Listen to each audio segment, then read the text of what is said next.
welcome to Follow Your Passions. My name is Sonia DoubleG and I hope you are having a lovely day.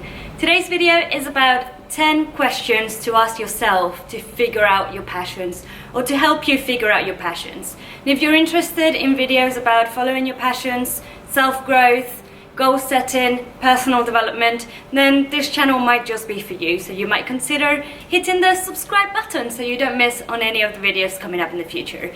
This is the 4th video on this channel. They come out every Saturday at 10 AM GMT, which is UK time. And that is it. Said that, now let's go straight into the video. So as I said, in today's video we're going to be talking about 10 questions to ask yourself. So this video is going to be very much an interactive video that you have to do with yourself. These questions are there as prompts. Let's wait for the sirens to stop. So as I said, these questions are meant as prompts, and in order to get anything out of it, you really do need to do the work by yourself and sit down with yourself with these questions and figure out what your answers are. So the first question is, what do you love doing?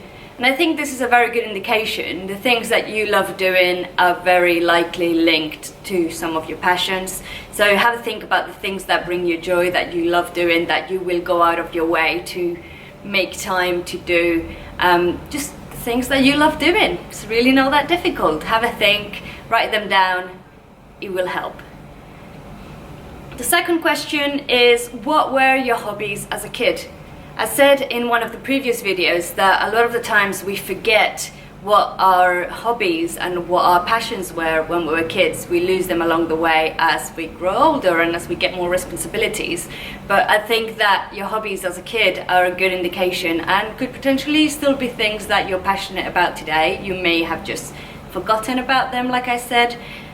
So go ahead and write down the hobbies that you had while you were a kid or in your childhood, or even the things that you really wanted to do as a kid that you maybe didn't get the chance to, because you may get the chance to do them now. The third question is, what are your hobbies now?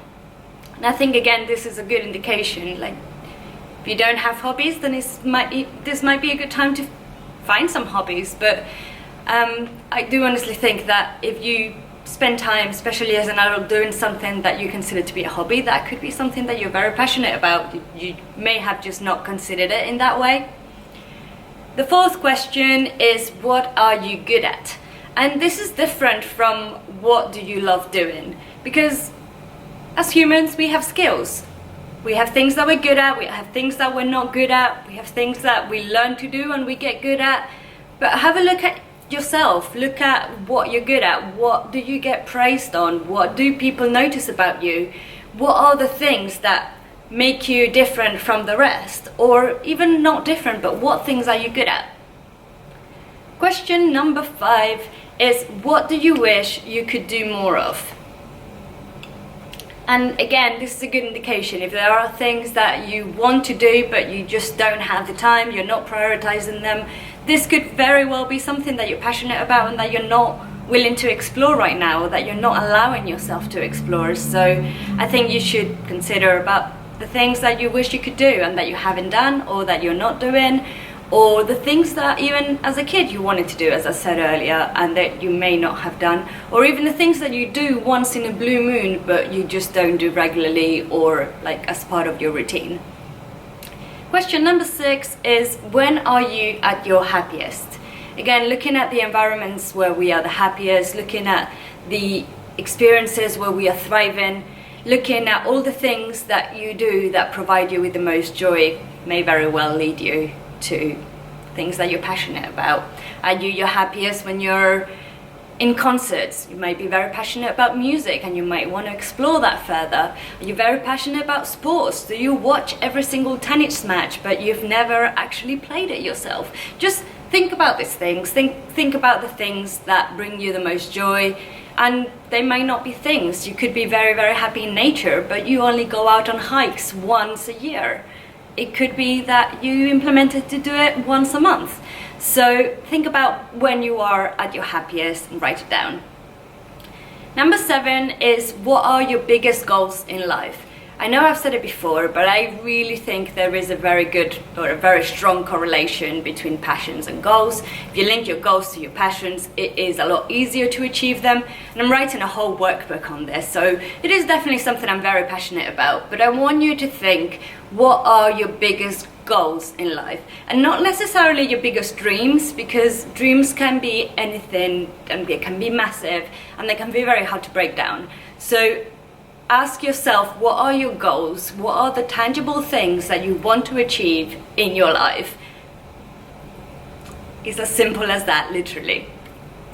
Number 8 is, what do you wish you could do that you haven't? Is there anything that you've ever thought, oh, I would love to know how to do this, or I would love to try this, or I would love to do this, but you've just never found the time or the money or the motivation, or you just simply never started because you were doubting yourself, or because you were insecure about it, or because other people didn't appreciate it, which, you know, it does happen. We do condition ourselves sometimes by what other people think, and this is literally what I'm trying to move you away from.